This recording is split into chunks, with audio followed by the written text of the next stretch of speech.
पंतप्रधान नरेंद्र मोदींच्या भाषणानंतर पाकिस्ताननं पुन्हा शस्त्रसंधीचं उल्लंघन केलं आणि भारतावर हल्ला केला। हा हल्ला ड्रोननं करण्यात आला होता।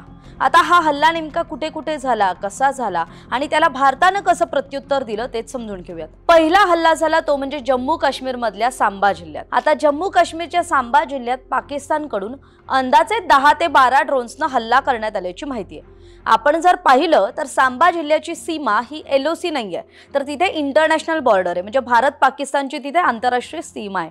तरी भारतीय एअर डिफेन्स सिस्टीम आणि BSF न मिळून पाकिस्तानच्या ड्रोन हल्ल्याला चोख प्रत्युत्तर दिलं। बरं, हा हल्ला नेमका कधी झाला तर पंतप्रधान नरेंद्र मोदींचं भाषण संपता लगेचच पाकिस्तानच्या बाजूनं हा पहिला ड्रोन हल्ला करण्यात आल्याची माहिती आहे। पण यात भारताचं काहीही नुकसान झालेलं नाहीये।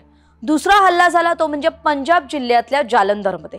जालंधर जिल्ह्याची सीमा पाहिली किंवा जालंधर जिल्हा जर आपण पाहिला तर त्याची सीमा अजिबात पाकिस्तानला लागून नाहीये। तरी सुद्धा जालंधर जिल्ह्यातल्या मांड गावात अंदाजे रात्री 9:15 साडेनऊच्या दरम्यान एक सर्वेलन्स ड्रोन दिसून आला, जो गनशॉटद्वारे पाडण्यात आला। त्यानंतर स्थानिक पोलिसांनी तात्काळ तिथे धाव घेतली आणि तो परिसर बंदिस्त करून सुरक्षेच्या कारणास्तव नागरिकांना तिथे न जाण्याचं आवाहन केलं। पाकिस्तानच्या या ड्रोन्सचे म्हणजे पाडलेल्या ड्रोन्सचे तुकडे फॉरेन्सिकसाठी सुद्धा पाठवण्यात आलेत। बहुधा हा ड्रोन रावी नदीच्या पात्राजवळून सोडण्यात आला असावा अशी शंका आहे। आणि तिसरा हल्ला सुद्धा पंजाब जिल्ह्यातल्याच कपूरथला इथे झाला।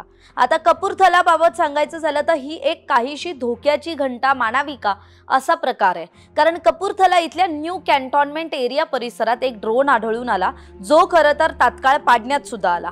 न्यू कॅन्टोन्मेंट एरिया हा अत्यंत संवेदनशील परिसर आहे, भारतीय लष्कराच्या दृष्टीने अत्यंत महत्त्वाचा, कारण इथे भारतीय लष्कराची रसद आहे आणि तिथे प्रशिक्षण देणारी छावणी सुद्धा आहे। त्यामुळे पाकिस्तानकडून सध्या भारतीय लष्कराच्या ठिकाणांना तर लक्ष केलं जात नाहीये ना, असा सवाल या एका हल्ल्यानंतर किंवा या ड्रोनच्या तिथे उपस्थित होण्यानं आणि मग तिथे पाडल्यामुळे एक उपस्थित झालाय। भारतीय लष्कराची गुप्तचर माहिती गोळा करणं किंवा तोडफोड करण्याच्या प्रयत्नांबद्दल चिंता निर्माण होतीये। म्हणजे काय तर पाकिस्तानकडून भारतीय लष्करासंदर्भात माहिती गोळा करण्याचा हा प्रकार होता का, किंवा भारतीय लष्कराच्या एखाद्या छावणीवर हल्ला करण्याचा हा प्रकार होता का, असा सुद्धा सवाल आहे। याच वेळी भारतानं म्हणजे कालच्या रात्री भारतानं जम्मू, अखनूर, नागरोटा, अमृतसर आणि पठाणकोट यासारख्या भागात सुद्धा ड्रोन हल्ले रोखल्याची माहिती आहे।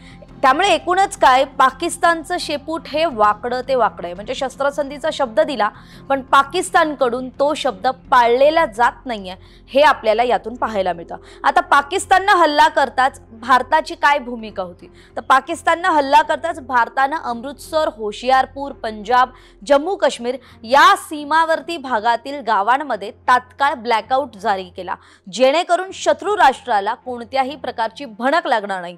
ब्लॅकआउट आणि सुरक्षेच्या कारणास्तव दिल्ली ते अमृतसर ही एक इंडिगो फ्लाइट होती, ती पुन्हा दिल्लीला पाठवण्यात आली। पठाणकोट, गुरुदासपूर आणि सांबा या जिल्ह्यांमध्ये खरं तर एअर रेड सायरन वाजवून सुद्धा नागरिकांना सचेत करण्यात आलं, जेणेकरून नागरिकांनी सर्व प्रकारे शत्रू राष्ट्राला मदत होईल अशी कुठलीही घटना करू नये। अर्थात काय तर घरातील आणि परिसरातील संपूर्ण वीज बंद करण्यात यावी, घरात बंदिस्त व्हावं, स्वतःला सुरक्षित करावं, घराच्या गच्चीवर बाल्कनीत येऊन कुठल्याही प्रकारे विजिबिलिटी आणण्यास मात्र मनाई करण्यात आली होती। आता पाकिस्तान असं का करतंय, म्हणजे पंतप्रधान नरेंद्र मोदींच्या भाषणानंतर लगेचच पाकिस्ताननं हल्ला का केला, तर यातले काही 2 अर्थ आहेत महत्त्वाचे। ते म्हणजे पाकिस्ताननं मोदींच्या भाषणानंतर हे ड्रोन हल्ले जाणून बुजून घडवलेले दिसतात। कारण का तर भारताच्या ज्या नियंत्रणाच्या दाव्याला आहे त्याला ते कमजोर करण्यासाठी हे हल्ले होत असावेत।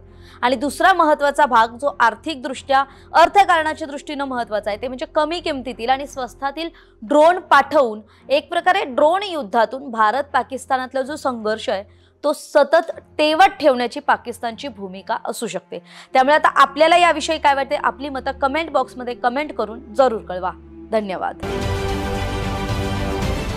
महाराष्ट्रातील सर्व बातम्यांचे विश्वासार्ह व्यासपीठ, सकाळच्या सर्व सोशल मीडिया प्लॅटफॉर्मला लाईक, फॉलो आणि सबस्क्राईब करा।